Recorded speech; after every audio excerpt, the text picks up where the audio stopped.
Welcome to Module 2, Rebuilding Ohio. Our focus today is Cincinnati in the first half of the 19th century. Our goal is, at the very least, to compare Cincinnati's origins and development with that of Marietta. So keep in mind that Eastern elites tried to rebuild Ohio, that is, transition it away from what they saw as a dangerous and violent society which encouraged intercultural and interracial melding, and was a place where repeated attempts to draw clear national boundaries and establish certain national loyalties had failed. They hoped that Marietta would be the model for the future development of not just Ohio, but the Trans-Appalachian West as well. They thought Marietta, a planned, orderly, close-knit, predictable community. But Eastern elites got something else entirely: Cincinnati. Let's explore that statement. Rather than a republican order of peace, prosperity, and decorum, Ohio in the first half of the 19th century could be better characterized as a society of diversity, of mobility, and of cupidity. Cupidity is one of those old-fashioned words. It simply means greed. Here's how Alexis de Tocqueville described Ohio. De Tocqueville was a French aristocrat traveling the United States in the late 1820s and early 1830s. He tried to explain, to interpret this new country, the United States, to his European counterparts. He said, "In Ohio, everyone has come to make money. The pell-mell is complete." Pell-mell is another one of those old-fashioned phrases. It means confused or rushed or a disorderly manner. He's suggesting that Ohio was built in a recklessly hasty fashion. So why did Ohio develop in such a pell-mell fashion? I think one part of the answer is that Ohio was built in an age of revolutionary technological change. I mentioned this idea in the last lecture, but I wanted to re-emphasize it. Consider Marietta again. It was a community built on the premise that you could gather together like-minded people and teach them how to live their lives according to certain select principles. So what happens to that model when technology frees people, frees ideas, to move farther and faster than ever before? The control, or perhaps the consensus, that the leaders of Marietta sought becomes harder and harder to accomplish.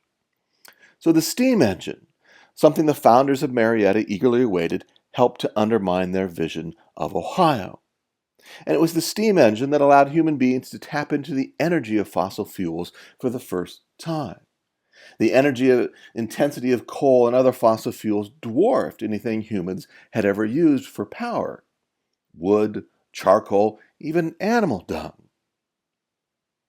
And in fact, Ohio was the perfect place to apply this new technology. It had the natural resources to fuel steam engines, plenty of wood to fire the early engines, and then coal, plenty of that as well. And Ohio's water routes, the lakes and rivers that we have talked about since the day one of this class, those routes connected people quickly to ocean ports. So transportation technology rebuilt Ohio, in particular steamboats and steamships. In 1807, the first steamboat appeared on the Hudson River in New York. In 1811, the first steamboat appeared on the Ohio River.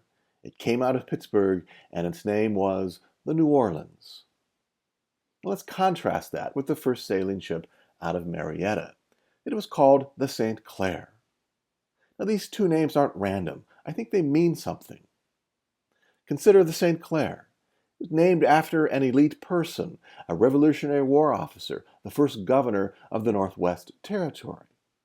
How typical of Marietta to name the first ship after someone who, in theory, should be revered, honored.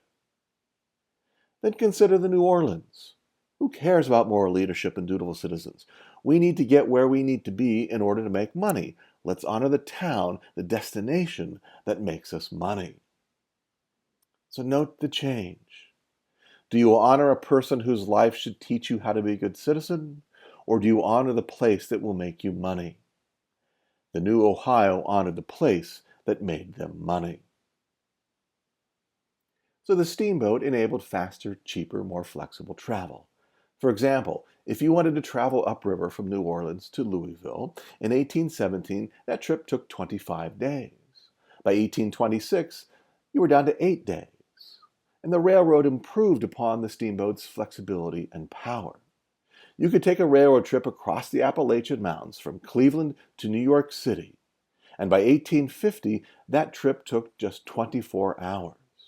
Now, in 1784, George Washington wanted more than anything else to eliminate those mountains as a barrier separating the East and the West. The railroad did that. And you got faster, cheaper information flows as well.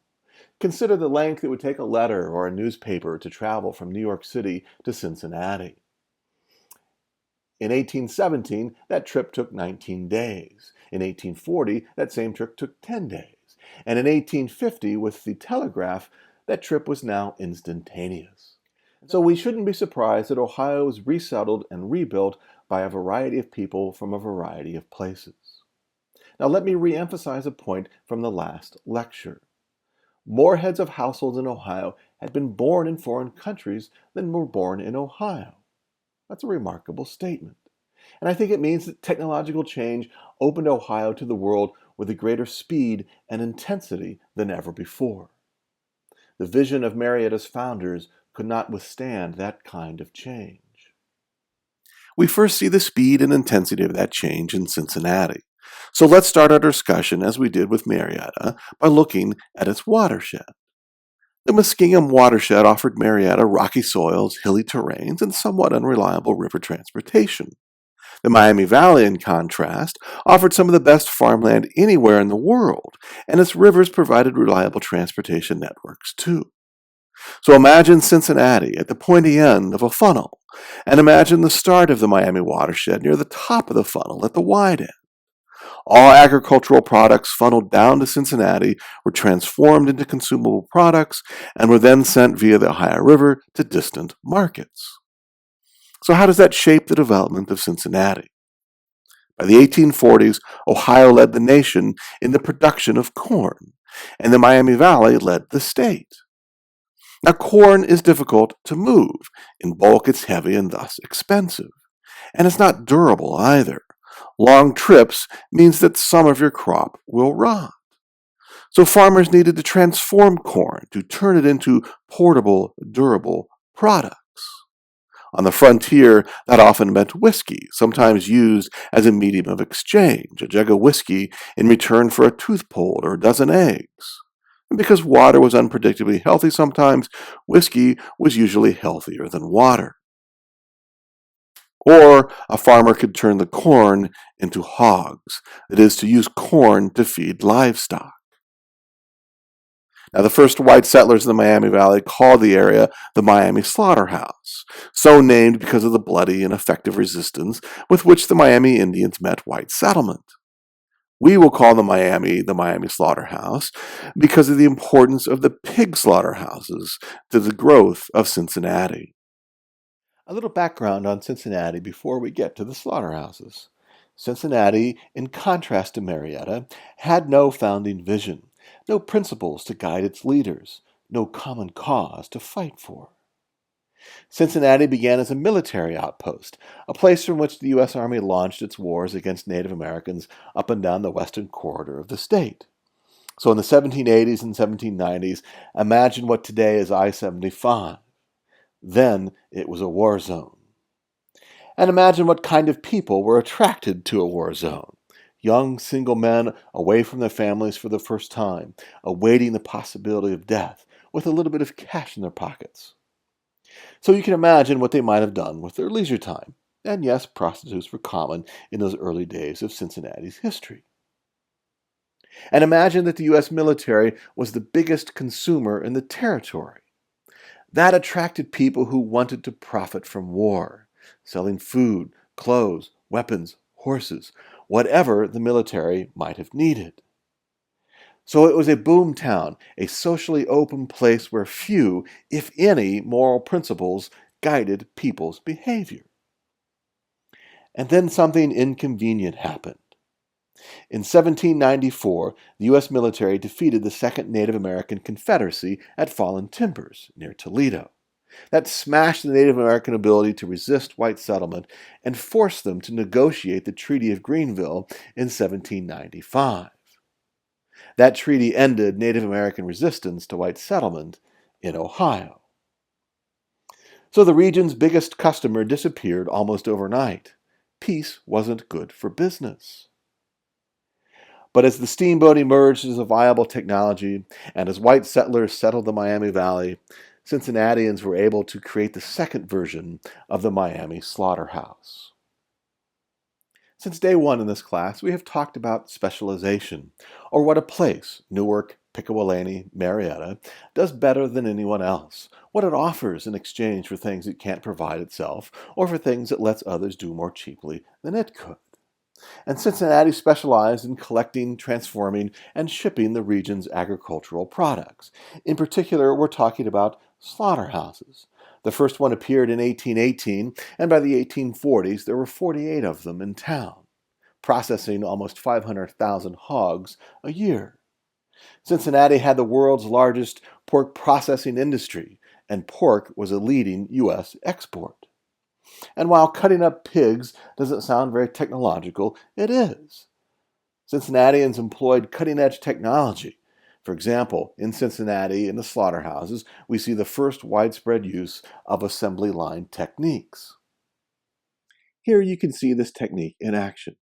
Like any modern factory, the resources enter one end of the building, unfinished, raw, at the top left in this drawing, and they exit at the other end of the building, ready for market, here at the bottom right of the drawing. In between, workers stand in one place and repeat the same task over and over and over for the entirety of their shift. They don't move, the product comes to them. On this drawing, the pig hangs from a line and is pulled through the process. Now, this is actually more of a disassembly line, but the point is important. The workers stand on one place, the work comes to them, they repeat the same task over and over. That's an assembly line. In the early 20th century, Henry Ford revolutionized the automobile industry and American society by using assembly line techniques. He learned those techniques from the Chicago slaughterhouses. Chicago slaughterhouses learned them from Cincinnati. In the 1840s, a British traveler described this process perfectly. He said that in Cincinnati they originated and perfected the system which packs 15 bushels of corn into a pig, and then packs the pig into a barrel, and sends him over the mountains and over the oceans to feed mankind. That's a perfect description of the Miami slaughterhouse, of the relationship between farms in the Miami Valley and laborers in Cincinnati. The success of the Miami slaughterhouse changed the character of not just Cincinnati, but Ohio as well. There were spin-off effects of the slaughterhouses. For example, international migration. In 1850, nearly half of Cincinnati was foreign-born, the highest percentage of any of the 10 largest U.S. cities. And 68% of the workers were foreign-born. I'm not talking about doctors and lawyers and teachers here. I'm talking about mechanics and butchers and carpenters. Sometimes they were unskilled, taking a job, any job, to feed their families. But just as often, immigrants were skilled workers, engine mechanics, carpenters, people who had apprenticed in Germany or Ireland to learn a craft. And once here, they established their own international networks. They wrote letters home and received them in exchange. They talked about mundane as well as vital information. They sent money back to support kin. They encouraged their family members to migrate as well, telling them vital information about where to get a job, how to meet the person who could get you a job. They talked politics and current events, keeping each other informed across the Atlantic Ocean. In other words, they connected Cincinnati to the wider world. There were other consequences as well. To cut up pigs, you needed to have any number of economic activities to make it worthwhile, so a diversified economy developed. In particular, the transportation industry had many spin-offs. To build a steamboat, you needed to extract natural resources. That meant coal and lumber. Lumber to build the ship, coal to fuel the engine. Of course, to build the engine, you needed a manufacturing sector. You needed iron and steel mills. You needed metalworking shops. And you needed boilermakers. Boilermakers made the containers that generated the steam that powered the engine. That's the most vulnerable part of a steamboat machine. And the list of spin-off industries could go on and on. The construction industry, for example, or the finance industry. Each steamboat cost about $25,000 to $50,000 to build. Someone had to finance that. Logistics. About 300 steamships came into the Cincinnati port every single day of the year. That takes planning, that takes coordination. And the service sector. By 1850, just over 100,000 people lived in Cincinnati. Someone had to cut their hair, to clean their homes, to feed them dinner out, and then entertain them after dinner. Someone had to sell them clothes at the store. And creative new sectors developed as well, especially from waste from the slaughterhouses. Two very creative immigrants figured out how to take hog fat and turn it into soap. Their names were William Proctor and James Gamble. All they really did was take hog fat that they had transformed into soap, and they sold it back to the farmers that had sold the slaughterhouses the pigs to begin with. So let's pause here and take stock of our description of Cincinnati so far. Clearly, Cincinnati was not Marietta. There was no vision that guided the rise of Cincinnati. Instead, chaotic development and individual cupidity mixed to create two things. First, a thriving, opportunity-filled, technologically sophisticated international industrial economy. And second, it created a relatively fluid social political environment by the 1830s and the 1840s. An immigrant could arrive in the city, not knowing the language, with very little money in his or her pocket, and become someone, live the American dream. The question is whether or not that was good. There are human consequences to the Miami slaughterhouse, consequences that force us to balance the positive things, the fluid social and political environment, the thriving economy, against some very real negatives. So in our next lecture, we'll ask whether or not the rise of Cincinnati was good.